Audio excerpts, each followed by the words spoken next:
Asma adalah putri dari Abu Bakar radhiyallahu anhu yang merupakan salah satu dari Khulafaur Rasyidin atau pemimpin besar Islam. Asma juga kakak dari Aisyah radhiyallahu anha yang merupakan istri Rasulullah. Asma terlahir dari keluarga yang mulia. Asma menikah dengan Zubair bin Awam.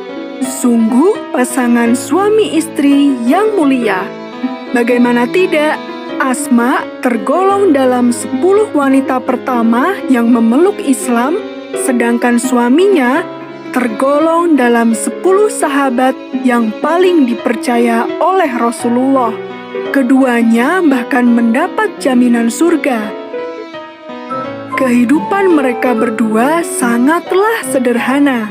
Zubair tidak memiliki harta apapun kecuali seekor kuda.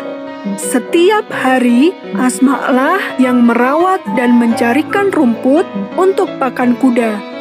Sehatlah selalu kuda, agar engkau berguna bagi suamiku, kata Asma. Sejak Rasulullah menyebarkan agama Islam, kota Mekah semakin bergejolak. Kaum Quraisy semakin kejam. Mereka menyiksa siapa saja yang ketahuan memeluk Islam. Bahkan mereka berani mengganggu dan mencelakai Rasulullah. Suatu hari, Rasulullah meminta Abu Bakar untuk menemaninya hijrah ke Madinah. Perjalanan itu sangat berbahaya. Suku Quraisy tersebar di mana-mana dan tidak segan menangkap siapa saja yang ketahuan pergi dari kota Mekah. Untuk menyelamatkan diri, Rasulullah dan Abu Bakar bersembunyi di Gua Sur. Setiap hari, Asma lah yang menyiapkan makanan untuk Rasulullah dan juga Abu Bakar. Dia membawa apa saja yang ada di rumah dan mengantarkannya ke Gua Sur. Ya Allah, ya Tuhanku, aku hanya memiliki ini saja. Semoga Engkau memberikan keberkahan, ucap Asma berjalan sangat jauh untuk sampai ke gua. Dia harus melewati padang pasir dan mendaki bukit berbatu. Padahal saat itu dia sedang hamil. Meskipun keringat bercucuran dan kaki-kakinya sakit, dia tetap tidak menyerah. Di hari terakhir, Asma menyiapkan banyak perbekalan.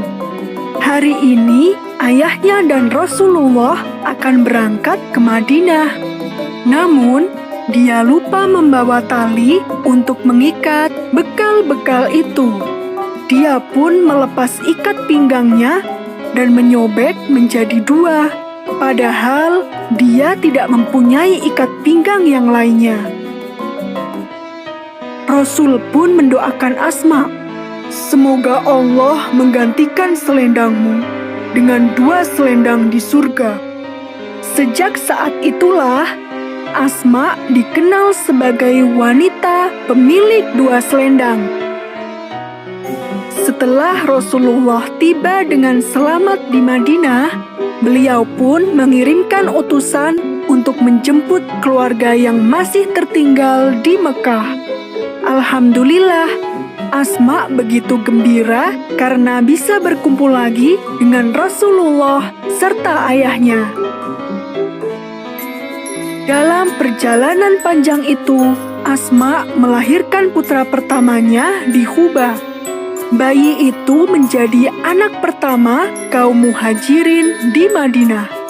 Dan bayi itu bernama Abdullah bin Zubair. Kelak, dia akan menjadi pemimpin besar. Kehidupan Asma di Madinah tetaplah sederhana. Dia tidak pernah memiliki perabotan yang lebih di rumahnya. Dia selalu berbagi apa saja kepada orang yang lebih membutuhkan. Suatu hari, Abdullah bin Zubair bercerita bahwa tidak ada wanita yang lebih dermawan daripada Aisyah dan Asma, ibundanya sendiri. Untuk membantu keluarga Asma, Rasulullah memberikan sebidang tanah kebun kepada keluarga Zubair. Kebun itu ditanami kurma, dan yang bertugas merawat adalah Asma. Ketika masa panen tiba, Asma mengangkut sendiri kurma-kurma itu. Pernah suatu hari, Rasulullah melihat Asma mengangkut kurma di atas kepalanya, dan beliau meminta Asma untuk naik ke untanya. Namun, Asma menolak. Dia tidak mau naik unta bersama lelaki lain dan membuat suaminya salah paham, meskipun lelaki itu adalah Rasulullah. Zubair yang mengetahui cerita ini pun bersedih. Hatinya terasa berat. "Istriku, mengetahui engkau membawa kurma di kepala lebih berat daripada engkau naik unta bersama Rasulullah." Zubair sangat terkesan dengan kesetiaan istrinya itu. Asma mendidik anak-anaknya dengan tegas dan selalu berpegang pada kebenaran. Ketika anaknya Abdullah menjadi pemimpin besar, cobaan berat datang lagi kepadanya. Kota Mekah dikepung oleh pasukan Al-Hajjaj. Saat itu, pemimpin Al-Hajjaj memberikan tawaran kepada Abdullah, "Menyerah dan tunduklah padaku, maka aku akan mengampunimu serta memberikan harta dan kedudukan yang pantas." Abdullah begitu putus asa. Ketika menerima tawaran itu, hatinya sempat goyah. Abdullah meminta nasihat kepada ibunya, dan Asma menjawab, "Demi Allah, aku tidak ingin mati sebelum mengetahui kepastian nasibmu. Entah itu engkau menang dalam pertempuran, ataukah engkau dibunuh, sehingga aku dapat bersedih dan berserah diri kepada Allah."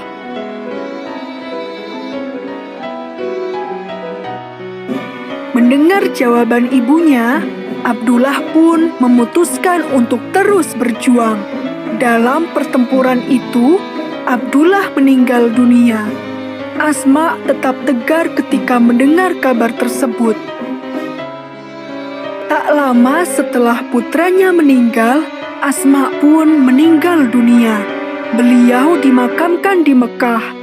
Meski usianya telah menginjak 100 tahun, namun giginya masih utuh dan pikirannya masih tajam. Selama hidupnya, beliau terus berjuang untuk agama Allah.